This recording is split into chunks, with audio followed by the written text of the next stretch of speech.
orang ni akan mendapat redha Allah Subhanahu wa taala. Orang yang berhijrah di jalan Allah, orang ni akan mendapat redha Allah Subhanahu wa taala.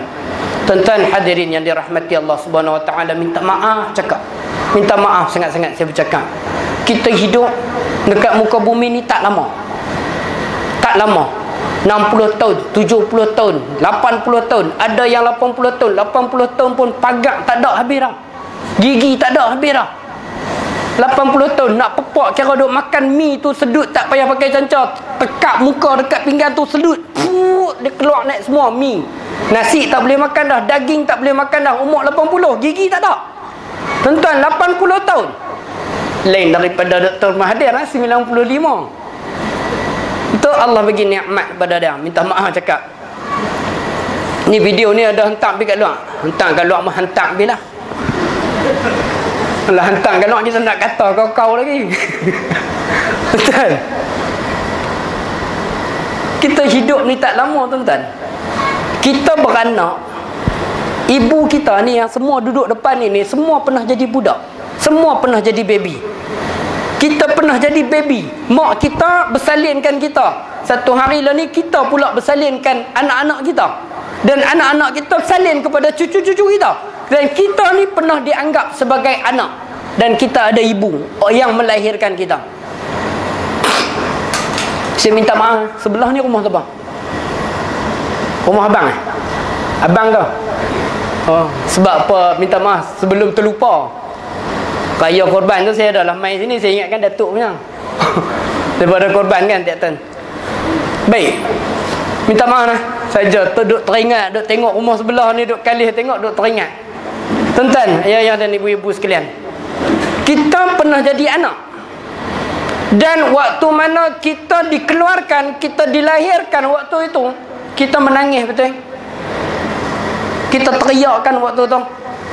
Bukan teriak sebab takut nak bayar PTPTN, tidak. Teriak memang sejak azali budak-budak keluar daripada perut ibu dia akan riau. Berbeza dengan Nabi sallallahu alaihi wasallam, Nabi tak riau. Nabi tak riau. Kita menangis. Kita menangis waktu tu.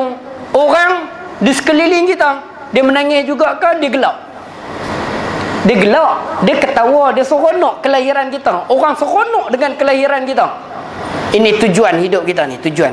Tuan-tuan, ayah-ayah dan ibu-ibu kena ambil dan kena tanam benda ni dalam diri kita. Tak kira lah siapa pun. Waktu mana kita dilahirkan, orang keliling kita semuanya gelak, ketawa, seronok dengan kelahiran kita. Padahal waktu tu kita menangis. Biarkan waktu mana kita dah wafat, diambil nyawa oleh Allah, kita mati waktu tu. Nanti waktu mana kita dah mati nanti, biarkan orang menangis, kita pula yang ketawa. Dan biar orang menangis pemergian kita, tapi kita tak sabar untuk menuju dengan menghadap Allah Subhanahu wa taala. Ini bila mana dah dapat ketenangan ini, tuan-tuan, ayah-ayah dan ibu-ibu sekalian, kita akan mengharapkan kematian itu lebih dekat depan kita.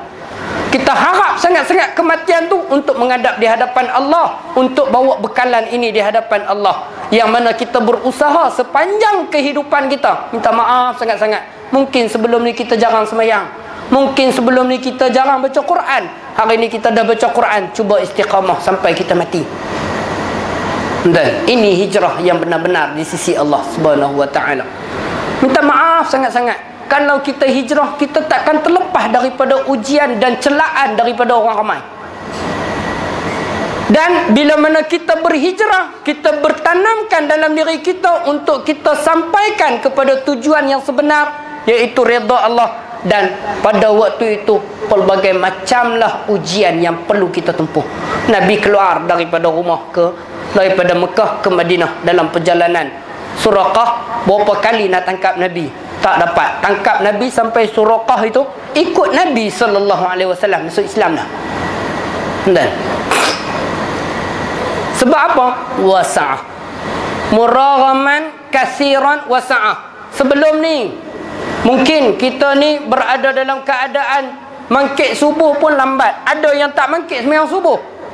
Ada yang tak mangkit sembahyang subuh, tak rasa apa-apa. Sebelum ni mangkit subuh pukul 6.30, padahal subuh pukul 6 minit. Subuh pukul berapa lah ni? 6 berapa minit? 6 minit. Ya. Selamat ada ulama depan kita. Kalau tak ada ulama, maka akan terjadilah khilaf ulama di hadapan saya. Seorang kata 6 minit, seorang kata 6 minit, seorang kata 6 minit. Sebab khilaf ulama. Seorang duduk Bukit Bendera, seorang duduk Gunung Cerai. Memanglah masa tak sama, tuan-tuan. Selamat ada Adi. Adi jawab 6 minit. Tuan-tuan, kalau sebelum ni kita bangun subuh pukul 6.30, contohlah, bangun semayang tak? Semayang 6.30. Kita tak rasa apa-apa. Tapi setelah kita berhijrah, kita cuba, kita tanamkan dalam diri kita, aku nak mangkit semayang subuh tepat pada waktu, dan aku akan semayang fardu subuh, dan aku akan sertakan solat sunat sebelum subuh. Aku takkan tinggal dah benda ni. Dan pada waktu tu kita dah berhijrah di jalan Allah. Satu hari kalau kita terlepas waktu tu, kita akan rasa menyesal yang teramat sangat. Sehingga kan kalau kita biasa baca Quran, tiap-tiap hari kita baca Quran, sehari kita tak baca Quran, kita rasa menyesal sangat-sangat. Itu hijrah, ketenangan yang Allah bagi. Baca Quran rasa tenang. Tak ada waktu yang paling tenang melainkan waktu baca Quran. Tak ada waktu yang paling tenang melainkan waktu ketika mana kita sujud di hadapan Allah. Tuan-tuan, ini hijrah yang perlu kita buat. Untuk apa, tuan-tuan? Untuk muraghaman kasiran wasa'ah. Kita nak dapat keberuntungan yang luar biasa. Kita nak dapatkan ketenangan yang Allah bagikan kepada kita. Ketenangan, tuan-tuan. Duit ringgit banyak, ada duit simpanan. Demi Allah saya sebut hari ni, demi Allah. Duit yang kita himpun hari ni, yang ada berjuta-juta, beribu-ribu, berpuluh-puluh ringgit, beratus-ratus ni, kita tak dapat beli ketenangan tersebut. Melainkan ketenangan itu Allah yang munculkan dalam diri kita, tuan-tuan. Ada masalah, kita stay tenang. Sakit, kita stay tenang. Ketenangan tu Allah wujudkan dalam diri kita. Sebab apa? Sebab kita, hari-hari kita dihabiskan untuk mendapatkan keredaan Allah Subhanahu wa ta'ala. Dan hadirin yang dirahmati Allah Subhanahu wa ta'ala, dalam satu kisah salafus salih, ada seorang pemuda, dia nak berhijrah di jalan Allah Subhanahu wa ta'ala.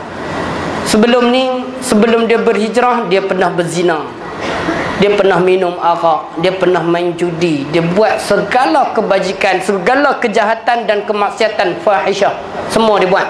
Kalau tuan-tuan hari ni baru nak buat benda tu, tuan-tuan dah terlambat. Sebab ada orang yang lebih awal dah buat benda tu. Kalau tuan-tuan kata hari ni nak pergi main judi lah, tuan-tuan jangan kata kampung saya umur 60 pun duk tikam nombok lagi tau. Umur 60 pun tikam nombok lagi, tuan-tuan. Sebab apa, tuan-tuan? Sebab tak mau hijrah, tak mau berubah untuk diri dah, tuan-tuan. Seorang pemuda Islam, dia tiba-tiba dalam dia duk buat maksiat, tiba-tiba terlintas dalam hati dah. Terlintas dalam hati dah. Sampai bila aku nak buat benda ni? Sampai bila aku nak berzina? Sampai bila aku tak mau baca Quran? Sampai bila? Sampai bila? Sampai bila? Tuan-tuan, ini Allah bagi hidayah, Allah jentik dalam hati kita. Tuan-tuan kenal Fir'aun? Fir'aun kenal Fir'aun? Kenal Ustaz Fir'aun. Tapi kami bukan Fir'aun. Fir'aun kami kenal. Kami bukan Fir'aun. Fir'aun seorang manusia yang hobi dia membunuh. Hobi dia membunuh. Seorang perempuan nak bersalin, dia tunggu depan. Fir'aun tunggu depan. Bersalin keluar, mak kena bunuh, anak kena bunuh. Ini Fir'aun. Sehingga kan kata-kata yang paling dia kasar keluar daripada mulut dia, ana rabbukumul a'la, aku Tuhan yang paling agung. Ini jawapan daripada kata-kata yang keluar daripada Fir'aun. Kita hari ini paling-paling jahat pun, paling-paling melampau pun mengaku Nabi, tak mengaku sampai Tuhan. Paling-paling jahat. Sejahat-jahat Fir'aun itu pun nak menunjukkan Allah itu Maha Penyayang, Allah hantar 2 Nabi untuk berjumpa dengan Fir'aun. Allah hantar 2 Nabi supaya nak bagi hidayah dekat Fir'aun. 2 orang Nabi, Nabi Musa dengan Nabi Harun. Izhaba ila Fir'aun innahu tagha. Pergilah engkau Musa dan Harun berjumpa dengan Fir'aun untuk dakwah Fir'aun, sebab dia dah terlalu melampau. Dia mengatakan ana rabbukumul a'la. Itu Fir'aun pun Allah sayang kepada Fir'aun supaya Fir'aun kembali. Kita ni tak sampai tahap Firaun, tuan-tuan. Allah bagi masa dekat kita, peluang, masa, sehat, semua Allah bagi. Cumanya kita saja yang tak manfaatkan perkara tersebut untuk dekatkan kepada Allah Subhanahu Wa Taala. Kadang-kadang dengar kuliah setiap minggu, oh redha Allah, kenal Allah, cuba nak dekat dengan Allah. Balik kuliah serupa tu juga. Tuan-tuan, Allah gerakkan hati kita ni sebab Allah sayangkan kita, untuk kita ni bersedia untuk berubah. Firaun yang sejahat-jahat manusia pun Allah hantarkan wakil untuk bertemu dengan Firaun.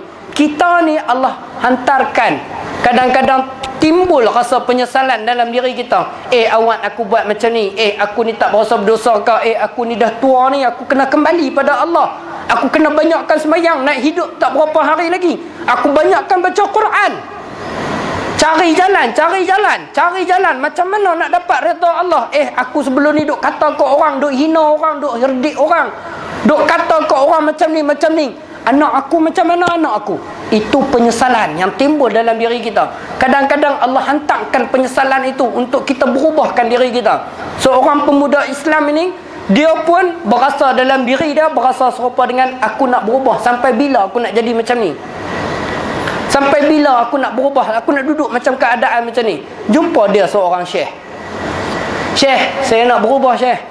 Ada tak tempat saya boleh berubah?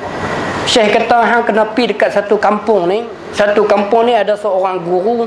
Hang duduk dengan guru tu dan belajar dengan guru tu, dan duduk apa yang guru tu buat, hang ikut satu persatu. Dia pun berjalan lah, jumpa dengan syekh, dengan guru ni. Jumpa dengan guru, cakap dengan guru, ya syekh, saya ni nak berubah. Saya dah jumpa dengan syekh, guru di kampung. Dia suruh jumpa dengan tuan untuk saya belajar ilmu agama. Dia kata, jawab syekh, bolehkah hang duduk dengan aku? Bolehkah hang duduk dengan aku?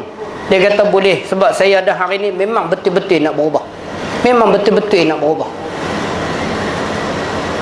Lalu gurunya menjawab, gurunya mengatakan, kalau hang nak duduk dengan aku di sini, makanan aku cuma sehari sebiji kurma dengan ayak masak. Biji kurma, ayak masak. Biji kurma, ayak masak. Pagi kurma, tengah hari kurma, malam kurma. Ayak masak, ayak masak, ayak masak. Yang tu yang makanan aku. Bolehkah tahan? Dia kata tak apa, tak ada masalah. Kawan ni pun duduklah sehari, tak ada masalah, makan kurma. Makan kurma. Hari kedua pun makan kurma, tak ada masalah. Mai hari ketiga, tuan-tuan, hari ketiga yang diuji oleh Allah Subhanahu Wa Taala dalam keadaan dia berjalan dengan syekh, dan ujian tersebut mengubah seluruh kehidupannya.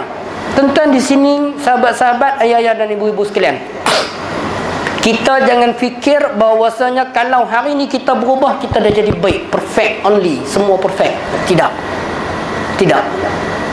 Tidak mudah dengan keadaan tu. Kalau hari ni kita dah berubah, kita dah berasa, aku ni dah semayang, aku dah banyak-banyak mengaji, banyak itu, banyak ini. Itu hanyalah ujian yang Allah bagi pada kita. Itu Allah hantarkan syaitan. Hari ketiga Allah hantar. Hari ketiga syaitan datang kepada pemuda ini. Cakap kat pemuda ni, bagi tahu dekat pemuda ni, ni ujian yang dihadapi oleh pemuda ni. Hei pemuda, hei fulan, hang dah 2 hari makan kurma. Hari ketiga pun hang makan kurma. Hang baru 3 hari makan kurma. Tok guru hang tah 30 tahun dah makan kurma macam ni. Hang bolehkah duduk macam ni? Nampak?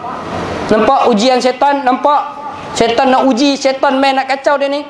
Kadang-kadang kita berubah, Allah nak uji kita. Syaitan tak kacau kita, syaitan kacau bini kita. Kadang-kadang syaitan tak kacau bini kita, syaitan kacau anak kita. Nampak? Nabi Ayub alaihi wassalatu wassalam. Pernah dengar kisah Nabi Ayub? Nabi Ayub dalam masa 3 hari hilang semua keseluruhan daripada hidupnya. Hari pertama Nabi Ayub diuji dengan sakit. Sakit mangkit-mangkit tidur, sakit kulit jadi bengkak, muka jadi bengkak, sakit yang tak pernah kena pada umat dahulu dan umat kemudian tak pernah kena Nabi Ayub ni. Padahal Nabi Ayub sebelum dijadikan nabi, dia seorang yang kaya, dia banyak harta, dia seorang yang sangat-sangat agung dalam kawasan penduduk-penduduknya itu. Sangat agung. Iblis naik jumpa dengan Allah. Tak apa apalah. Hari dia aku duk pujuk Nabi Ayub, nak pujuk dia supaya syirikkan kau wahai Allah. Aku tak berjaya sebab dia ada kesihatan, dia ada kekayaan, dia ada semua segala-galanya. Cuba kau ambil balik. Allah uji dah. Allah uji Nabi Ayub. Allah ambil balik nikmat tu. Hari pertama Nabi Ayub diuji dengan kesakitan. Sehingga kan orang ambil Nabi Ayub letak dekat hujung kampung tempat pembuangan sampah. Tempat pembuangan sampah. Ada. Duduk dekat hujung kampung. Kena buang daripada orang kampung. Orang pun tak mau duduk dengan dia sebab penyakit tu penyakit berjangkit. Orang buang dia. Yang ada dengan dia anak dia 12 orang dengan bini dia seorang, Siti Rahmah. Siti Rahmah duduk. Hari kedua tengah duduk makan dengan Siti Rahmah dengan anak-anak dia 12 orang, tengah duduk makan duduk atas meja, rumah runtuh, mati semua 12 orang anak dia, hilang. Nabi Ayub. Hari kedua. Hari ketiga Allah utuskan ribut dengan panah ataupun hujan yang sangat lebat, mati habis ternakan Nabi Ayub alaihi wassalatu wassalam. Mati habis. Sehingga kan Nabi Ayub, diringkaskan cerita, Nabi Ayub menghadap ujian ini lebih kurang 7 tahun. 7 tahun bersama-sama dengan Siti Rahmah. 7 tahun. Tuan-tuan bayangkan, satu hari datangnya iblis berjumpa dengan Nabi Ayub. Wahai Ayub, aku bawa kambing ni, hang tolong sembelih atas nama aku, bukan atas nama Allah. Senescaya bila hang sembelih kambing ni, segala penyakit yang hadapi semuanya akan jadi sembuh, jadi baik elok. Apa jawapan Nabi Ayub? Tidak sama sekali. Aku akan susah macam mana, sakit macam mana pun, aku tetap bersama dengan Allah. Aku tetap mempertahankan Allah. Ini prinsip Nabi Ayub. Dah, iblis kata tak boleh makan. Pujuk Nabi Ayub memang tak boleh makan. Jumpa dengan Siti Rahmah. Wahai Rahmah, hang sembelih kambing ni atas nama aku, nescaya laki yang akan sihat. Nampak? Iblis punya kerja. Nampak iblis punya kerja. Kadang-kadang laki dia nak pujuk tak boleh, dia pujuk bini. Pujuk bini. Sembelih kambing ni atas nama aku. Siti Rahmah pun pujuklah laki dia Nabi Ayub alaihi wassalatu wassalam. Ayub, sembelihlah. Kita dah hadapi benda ni lebih kurang 7 tahun. Ujian ni sangat-sangat perik. Kadang-kadang kita hadapi ujian ni panjang sangat-sangat.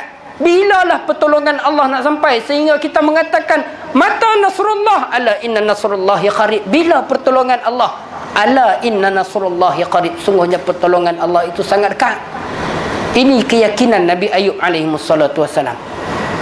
Dia yakin dengan keadaan tersebut. Siti Rahmah pujuk Nabi Ayub, wahai Ayub, sembelihlah. Kita dah hadapi ujian ni sangat panjang. Tuan, kita kalau kena hadapi ujian, tuan, panjang, terlalu panjang, Allah perik dia, tuan. Anak hadapi ujian, anak sakit pun 2 tahun pun perik, tak tahu nak habaq. Perik tak tahu nak habaq baca Quran ni, tak tahu nak habaq baca Quran ni macam mana, masa bila pun tak tahu nak habaq. Ni ujian baru 2 tahun. 7 tahun, tuan, hilang semua.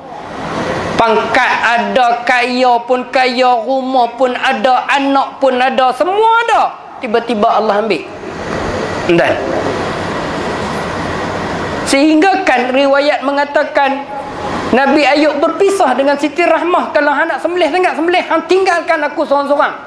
Lepas daripada perjuangan tu, tuan-tuan, akan datang sinar daripada Allah, muraghaman kasira, keberuntungan yang sangat luar biasa. Nabi Ayub dikurniakan oleh Allah dengan kesabarannya menghadapi ujian tersebut. Nabi Ayub dikurniakan 24 orang anak. Keberuntungan yang sangat luar biasa, kekayaan yang sangat luar biasa, sehingga kan Siti Rahmah cari balik Nabi Ayub. Duduk sama balik. Tuan-tuan, kalau kita hadapi ujian, kita niat untuk berhijrah di hadapan Allah, ujian tidak pasti akan lari daripada kehidupan kita. Dan kita mesti strong untuk hadapi ujian tersebut. Pemuda tadi, dia duduk dengan tok guru dah. Bila duduk dengan tok guru dia kata makan kurma 3 hari. Berapa hari, setiap hari hang kena makan kurma, kena minum air masak. Dia kata tak ada masalah. Mai hari ketiga, dia berjalan dengan syekh, berjalan dengan guru dia. Tiba-tiba sampai di satu tempat, dia bau satu asap ataupun masakan yang sangat-sangat enak, sangat matang, sangat sedap, sangat elok. Dia bau, dia lari daripada syekh. Dia masuk dalam rumah tu, dia masuk mengendap, tengok ada satu makanan yang sedang dimasak dan telah matang dan siap untuk dimakan. Dia pun makan. Dia masuk, dia cobek sikit, cobek tuan-tuan, buh dalam mulut, sampai dalam mulut, sampai ke halqum. Tiba-tiba Allah detikkan dalam diri dia, Allah detikkan perasaan dalam diri dia. Yang ni makanan bukan hang punya. Pasal apa hang ambil? Tuan-tuan, kadang-kadang kita nak buat jahat tapi Allah jaga kita. Tu tanda Allah sayang kita. Kadang-kadang kita malas baca Quran, Allah detik supaya kita dengar Quran. Itu tanda Allah sayang kita. Tuan-tuan, rugi kalau Allah dah sayang kita tapi kita tak balas kasih sayang tersebut. So apa bini kita? Bini kita sayang kita tapi kita tak balas kasih sayang tersebut. Kita biar buat tak tahu lah, buat tak tahu kat dia. Tuan-tuan, rugi. Sebenarnya bila dia sayang kita, kita curahkan balik kasih sayang tersebut, akan timbul kebahagiaan, sinar yang kita tak sangka timbul dalam rumah tangga kita. Tuan-tuan, yang tak jadi sinar kebahagiaan dalam rumah tangga sebab kasih sayangnya mungkin tidak terbalas antara satu sama lain. Hadirin, ayah-ayah dan ibu-ibu sekalian, dia makan sikit, terlintas dalam diri dia, dia pun rasa takut, dia lari sampai dekat rumah, sampai dekat masjid, dia pergi kat tempat guru dia tu tadi. Tiba-tiba ada seorang perempuan yang duduk dengan syekh ni. Tiba-tiba ada seorang perempuan duduk dengan guru dia. Dia pergi nak habaq dekat syekh dia, kata tadi dia dah makan satu benda yang bukan milik dia. Dia nak pergi cerita balik, sedangkan dia dah berhijrah di jalan Allah. Dia dah berubah. Tuan-tuan, bila berubah jangan putus asa. Teruskan. Dia sampai, dia berjumpa dengan syekh. Syekh tanya dia, "Ya fulan, ta'al, mai sini nak abang dengan hang. Dekat sini ada seorang perempuan. Perempuan ni laki dia baru mati sebab sakit. Dia tak ada anak, dia tak ada rumah, dia tak ada apa-apa. Apa pun tak ada. Mau tak hang kahwin dengan dia?" Tiba-tiba kawan pun sampai nak habaq benda lain. Tiba-tiba sampai mai kena buat benda lain, kena kahwin, tuan-tuan. Hei, kalau kita mau tak? Kalau kita mau tak, ayah orang lelaki, ayah-ayah sekalian? Mau lah ustaz, janda mahal. Sabar tak? Tenang, relax. Dan sabar tak? Tahan sikit lah. Bila mana dia dapat tahu benda tu, dia tengok-tengok ada seorang perempuan, lalu disebabkan hijrahnya tadi tu, Allah bukakan kepada dia muraghaman kasira. Sebab hijrah dia tu, dia setuju untuk menikahi perempuan tersebut. Bila menikah, tuan-tuan, dia ni pun buat balik lah lelaki lah.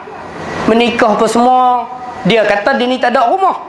Perempuan guru dia kata perempuan ni tak ada rumah, isteri dia ni tak ada rumah. Balik mai, sampai dia rumah pertama, dia kata, "Yang ni kau rumah kita?" "Bukan, rumah kita depan lagi, jalan." "Yang ni kau rumah kita?" "Bukan." Sampai rumah yang ketiga, tengok-tengok rumah yang ketiga tu adalah rumah yang dia masuk tadi, dia makan makanan tadi tu. Rupa-rupanya rumah tadi tu rumah pemilik isteri dia tu, isteri yang dia baru kahwin. Kalau kita macam mana, tuan-tuan? Nak habaq lagu mana? Tak, takut tak nak habaq. Tadi aku kata tak ada rumah, tiba-tiba ada rumah pula. Lepas tu rumah ni aku yang masuk tadi, mencuri makan makanan dalam tu tadi. Kita nak buat macam mana, tuan-tuan? Sebab hijrah punya pasal, dia akan bercakap walaupun pahit. Hijrah punya pasal, dia akan bercakap walaupun benda tu perih.